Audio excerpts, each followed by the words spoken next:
hay hasta 1500 especies de animales con comportamientos homosexuales, que sepamos. Insectos, arañas, peces, anfibios, reptiles, aves, mamíferos, entre otros tantos grupos, muestran no pocas veces comportamientos sexuales entre individuos del mismo sexo. Y claro, esto plantea muchísimas preguntas. ¿Qué sentido evolutivo tiene esto? ¿Favorece de alguna forma la transmisión de genes a la siguiente generación? Y si no es así, ¿por qué ha perdurado en tantas y diferentes especies?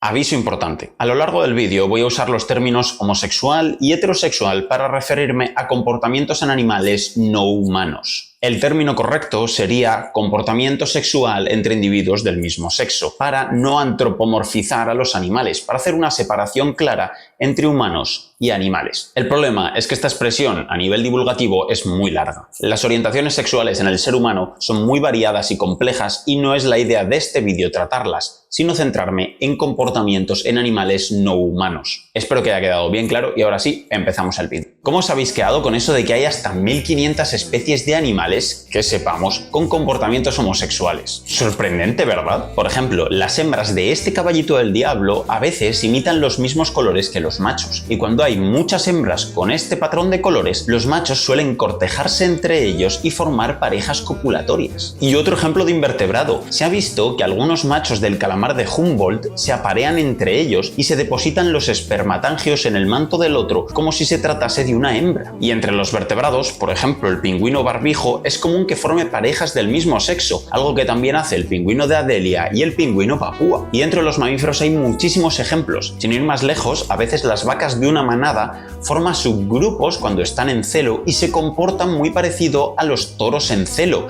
e incluso llegan a montarse entre ellas. Y los machos de bisonte americano es común que se monten entre ellos en época de celo, incluso cuando hay hembras disponibles. Y bueno, ya, si hablamos de primates, prácticamente todas las especies tienen algún tipo de comportamiento homosexual. De hecho, mirad, esto es una recopilación de los géneros de simios y monos del viejo mundo, indicando si realizan montas entre machos y o entre hembras. Veis que en chimpancés y gorilas se producen entre ambos, en casi todas las especies de macacos y papiones y en muchos géneros más. Vale, ya. Suficientes ejemplos. Queda claro que estos comportamientos homosexuales son relativamente comunes dentro de los animales no humanos. Pero vamos a lo importante. ¿Tienen algún sentido evolutivo estos comportamientos homosexuales en animales? Pues a lo largo de la historia se han planteado muchas hipótesis científicas para explicar esto. Por un lado, tenemos las hipótesis no adaptativas, las que plantean que los comportamientos homosexuales en animales no surgen por aportar alguna ventaja, sino por otros factores. Por ejemplo, pueden darse comportamientos homosexuales por haber pocos individuos del otro sexo o por frustración sexual al ser rechazado. Además, hay otra hipótesis no adaptativa que plantea que quizá el ancestro común a todos los animales con reproducción sexual tenía comportamientos tanto heterosexuales como homosexuales, y a partir de ahí se podrían dar tanto comportamientos homosexuales como heterosexuales en todos los linajes de animales descendientes de ese ancestro. Esta hipótesis resulta muy interesante porque tradicionalmente se ha asumido que los comportamientos heterosexuales son los ancestrales y los comportamientos homosexuales han evolucionado a partir de ellos. Pero, ¿y si no fuese así? Al final del vídeo volveremos a hablar de este tema.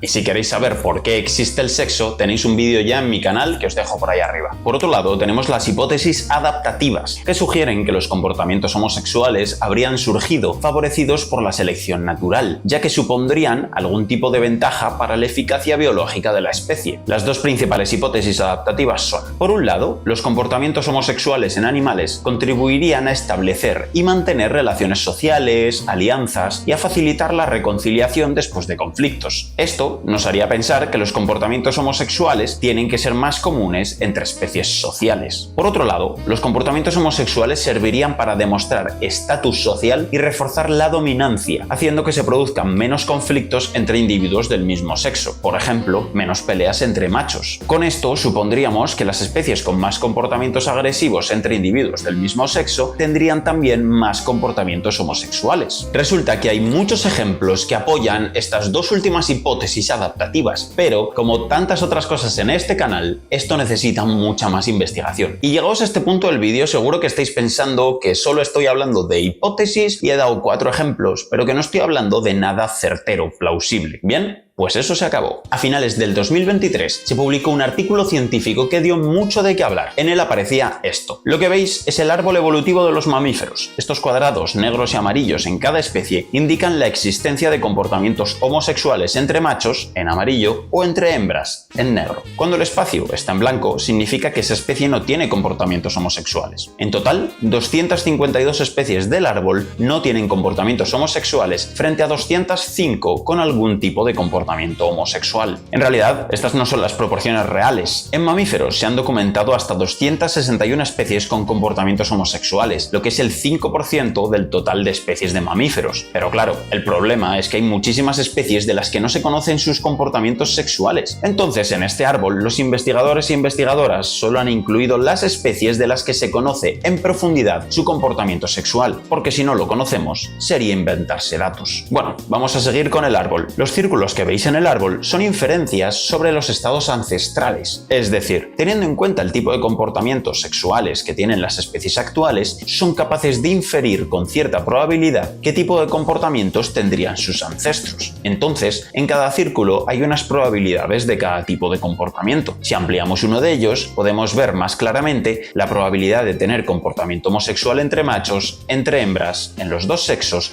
o de no tener comportamiento homosexual. Vale, una vez entendemos el árbol, ¿qué información nos aporta? Porque recordad que queríamos saber si los comportamientos homosexuales aportan alguna ventaja en animales. Pues bien, mirad este otro gráfico, mucho más sencillo de entender. Los círculos representan la proporción de especies con comportamientos homosexuales. En negro, las especies sociales. En amarillo, las especies no sociales. Están separados por machos y hembras, y si cometen adulticidio o no. ¿Qué se puede ver? Lo más evidente, los comportamientos homosexuales son más abundantes en especies sociales. Y otra cosa, aunque menos evidente, los comportamientos homosexuales son más abundantes en especies que cometen adulticidio entre machos, pero no entre hembras. Entonces todo encaja con lo que dijimos al principio. Estos resultados apoyan la hipótesis de que los comportamientos homosexuales han sido seleccionados evolutivamente como una ventaja para establecer, mantener y fortalecer las relaciones sociales. Y también la hipótesis de que estos comportamientos han sido seleccionados porque mitigan las agresiones y conflictos entre machos. Sorprendente, ¿verdad? A ver, no significa que sean las únicas causas. Estas son las dos que se han valorado en este estudio, pero podría haber otras que no se han tenido en cuenta. Y ya para terminar, ¿recordáis que dije que volveríamos a hablar sobre una cosa? Sobre la posibilidad de que el ancestro común a todos los animales con reproducción sexual tuviese tanto comportamientos homosexuales como heterosexuales y no solo comportamientos heterosexuales. Bien, pues aunque en este estudio no pueden sacar conclusiones sobre el ancestro común a los mamíferos, sí han visto que los nodos más antiguos con comportamientos homosexuales son más recientes que los nodos más antiguos con comportamientos heterosexuales. Por lo tanto, parece ser que los comportamientos heterosexuales serían la condición ancestral de los mamíferos y que los comportamientos homosexuales habrían aparecido de forma independiente en varios linajes de mamíferos. Y bueno, quiero recordar que todos estos resultados, todo lo que se ha dicho en este vídeo, se refiere a comportamientos sexuales entre individuos del mismo sexo en animales no humanos. Nada de lo que he dicho aquí se refiere a ninguna de las orientaciones sexuales del ser humano, así que por favor,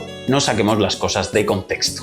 Además, aún hace falta mucha más investigación sobre este tipo de comportamientos en animales para así poder realizar estudios más completos y sacar resultados mucho más sólidos sobre la evolución de los comportamientos homosexuales en animales. Y hasta aquí el vídeo, espero que os haya gustado, que hayáis aprendido algo nuevo. Recordad que toda la bibliografía está en la descripción del vídeo y recordad darle a like, suscribíos, comentad el vídeo, compartidlo y nos vemos en el próximo.